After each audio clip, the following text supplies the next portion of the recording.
Assalamualaikum warahmatullahi wabarakatuh. Selamat pagi. Semoga di hari ini kalian tetap semangat belajar dan tetap sehat ya. Tetap jaga kesehatan meskipun kita berada dalam era new normal. Nah, pelajaran kimia hari ini kita akan belajar mengenai materi dan perubahannya. Kita akan belajar tentang materi dan perubahannya. Sebelum belajar, silahkan kalian siapkan alat tulisnya, catat hal-hal penting yang perlu kalian catat agar tetap teringat di dalam memorinya kalian. Jadi ilmu itu diikat dengan cara mencatat. Lanjut ya. Materi dan perubahannya. Yang pertama, definisi materi. Materi itu apa? Materi adalah sesuatu yang memiliki massa, volume, dan menempati ruang. Dia itu punya massa, punya volume, dan bisa menempati ruang. Contoh, air. Air itu materi atau bukan?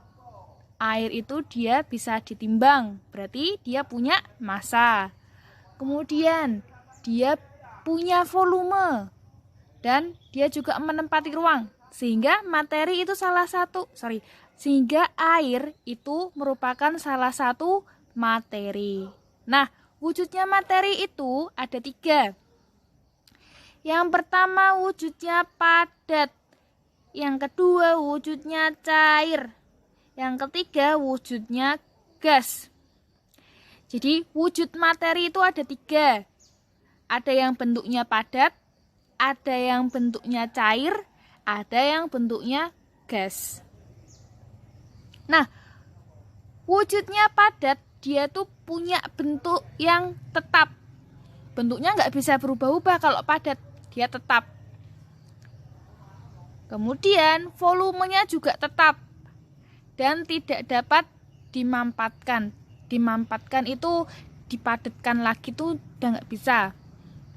Jadi kalau materi yang berwujud padat atau padatan, dia itu memiliki bentuk yang tetap, volumenya tetap segitu dan tidak dapat dimampatkan. Gitu ya. Jadi kalau padat itu punya bentuk tetap, volume tetap, tidak dapat dimampatkan. Contoh, banyak sekali benda padat di sekitar kita. Contohnya ada kayu, batu, besi, dan benda-benda padat yang lainnya. Labu, kayu itu dia bisa berubah bentuk dari balok jadi kubus. Kan berarti bentuknya tidak tetap. Nah, berarti dia padat atau tidak?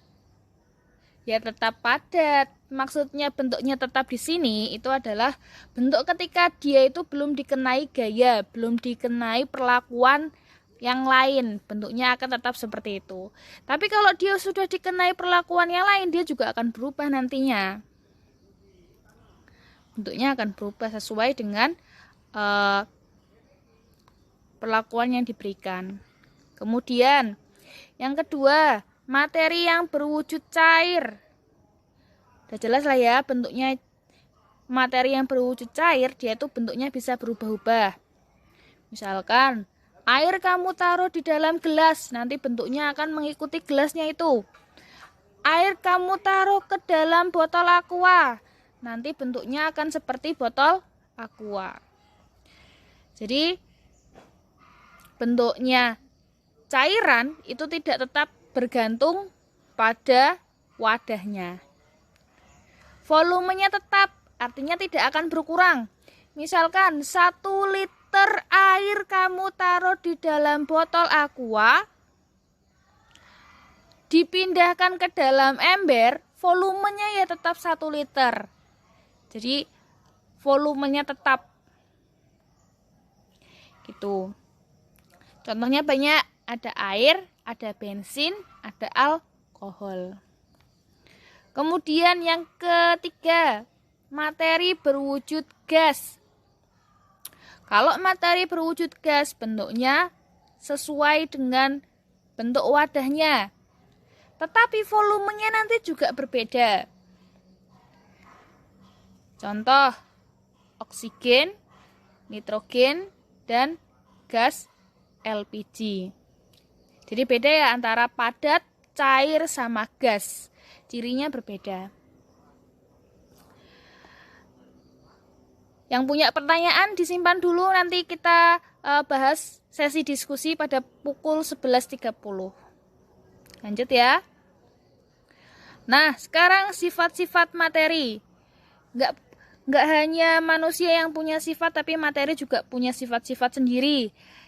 Ada sifat fisika, ada sifat kimia. Jadi berbeda ya, antara sifat fisika dan sifat kimia materi itu beda.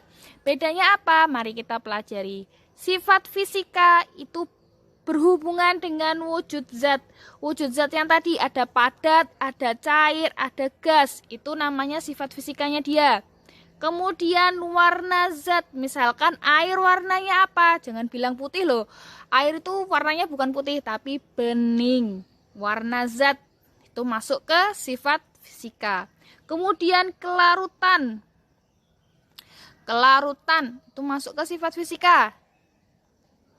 Garam kamu larutkan dalam air. Dia larutnya cepat ketika suhunya panas. Nah, itu sifat fisika.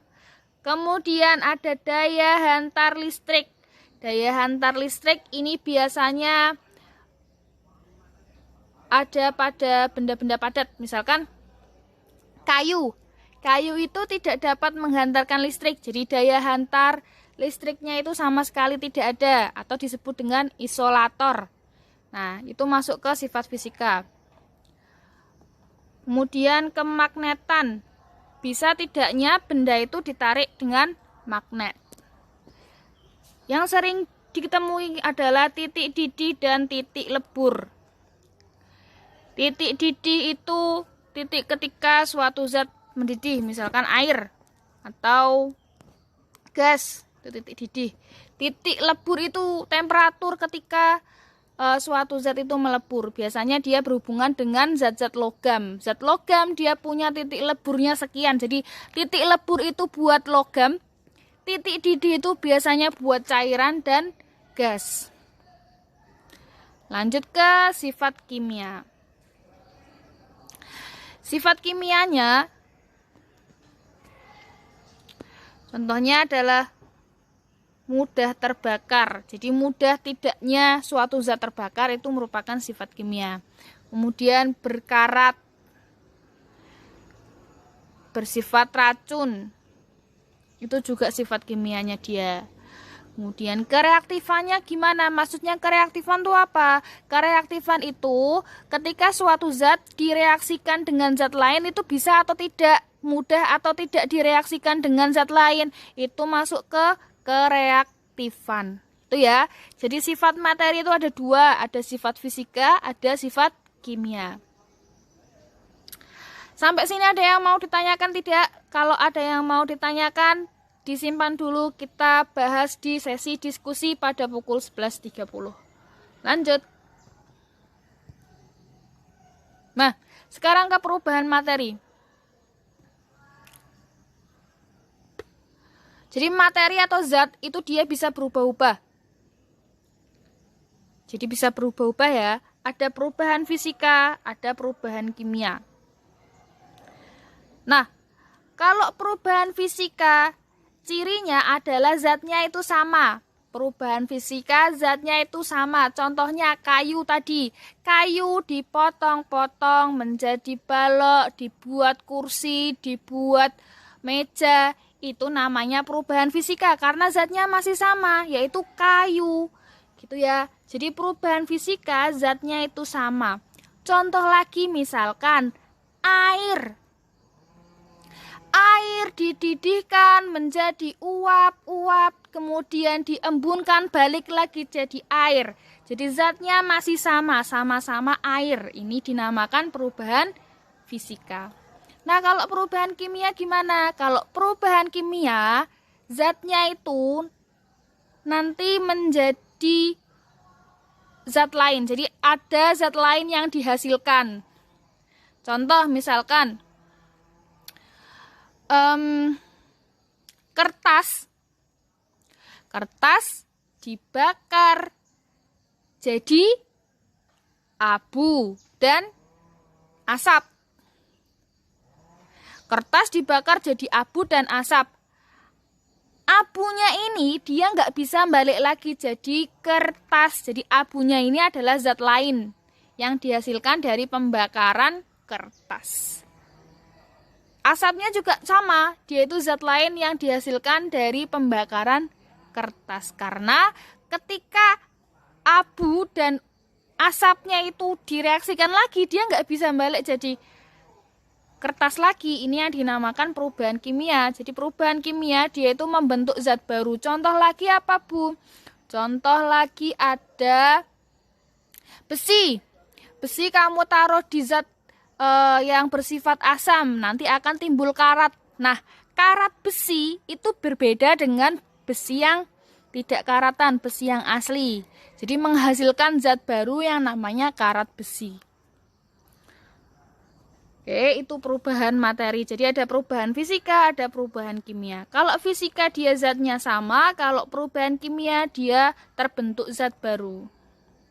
Ini ya penjelasannya. Jadi perubahan fisika itu perubahan yang merupakan perubahan dari materi yang tidak menghasilkan zat baru. Jadi perubahan fisika itu tidak menghasilkan zat baru. Jadi yang berubah cuma wujudnya saja. Komposisi materinya itu tetap. Ciri-ciri perubahan fisika ada 3. Yang pertama, tidak terbentuk zat baru. Yang kedua, zat yang berubah kembali ke bentuk semula seperti tadi. Air dididihkan jadi uap air nanti bisa mengembun jadi air lagi, kemudian bisa dibekukan jadi es. Bisa balik ke bentuk semula. Ini ciri perubahan fisika. Yang ketiga, hanya diikuti perubahan sifat fisikanya saja. Misalnya perubahan bentuk, ukuran, dan warna. Nah, kalau kimia tadi, perubahan kimia itu akan menghasilkan zat baru. Jadi penjelasannya, perubahan kimia adalah perubahan pada zat yang menghasilkan jenis zat baru. Jadi ada zat baru. Ada perubahan komposisi susunan zat. Itu ya, maaf yang ini salah. Ini bukan perubahan kimia tapi perubahan fisika. Yang saya coret ini perubahan fisika. Ciri-ciri perubahan kimia ada perubahan warna, pembentukan zat, perubahan suhu, pembentukan endapan. Contoh perubahan warna apa?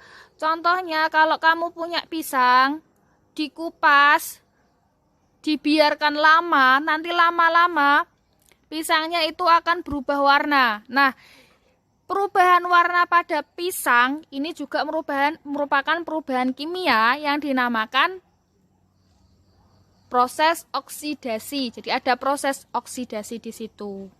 Kemudian pembentukan gas. Contohnya tadi ketika kertas kamu bakar akan menghasilkan uap atau asap, akan menghasilkan asap. Ini merupakan perubahan kimia. Kemudian ada perubahan suhu dan pembentukan endapan. Maaf ya. Nah, sekarang kita ke materi yang terakhir. Ini enggak terakhir sih, enggak terakhir banget. Materi selanjutnya lah ya. Ini ada klasifikasi materi. Jadi materi itu dia punya wujud. Materi itu dia punya sifat sendiri. Materi itu dia bisa mengalami perubahan fisika dan perubahan kimia. Nah, makanya biar kita lebih paham, kita mengklasifikasi materi itu ada apa aja. Materi ada zat tunggal, ada zat campuran. Yang dinamakan zat tunggal ini adalah zat murni. Jadi di alam dia ditemukannya dalam bentuk seperti itu, atau dia disintesis sudah dalam bentuk seperti itu. Itu zat tunggal. Kalau campuran itu ada dua zat dicampur, ini yang dinamakan campuran. Zat tunggal itu ada dua macam, yang pertama senyawa, yang kedua unsur. Zat tunggal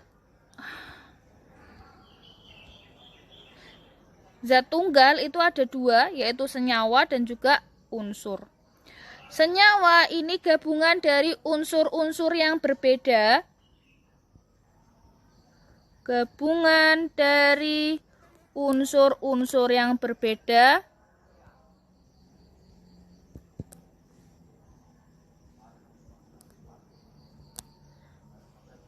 dengan perbandingan yang tetap, itu yang dinamakan dengan senyawa.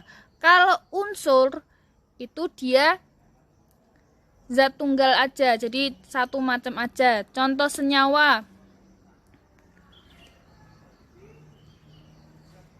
Contoh senyawa itu ada NaOH atau natrium hidroksida.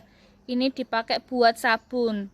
Kalau unsur, contohnya ada banyak, ada natrium, ada magnesium, ada kalsium. Itu contohnya zat tunggal. Kemudian campuran itu dibagi menjadi dua, campuran homogen dan campuran heterogen. Homogen artinya antara yang dilarutkan, antara pelarut dan terlarut itu sudah tidak dapat dipisah menggunakan kertas saring biasa. Itu yang dinamakan homogen. Jadi sudah tidak dapat dibedakan mana pelarut, mana terlarut. Itu campuran homogen. Campuran heterogen disebut juga dengan larutan. Contoh yang sering kalian minum kalau lagi panas dalam, larutan, penyegar, bla bla bla bla, itu masuk ke campuran homogen. Kemudian yang kedua ada campuran heterogen.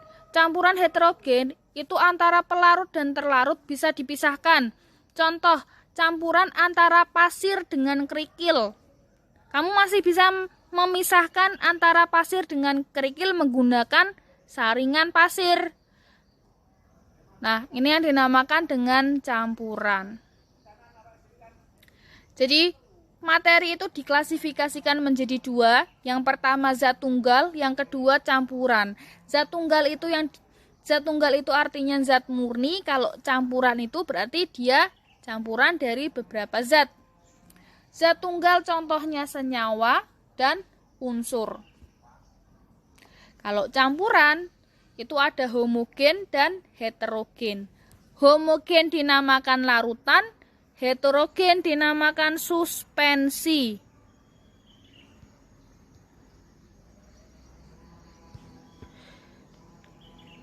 Nah, antara homogen dan heterogen, campuran itu antara homogen dan heterogen, itu ada zat lagi yang namanya koloid.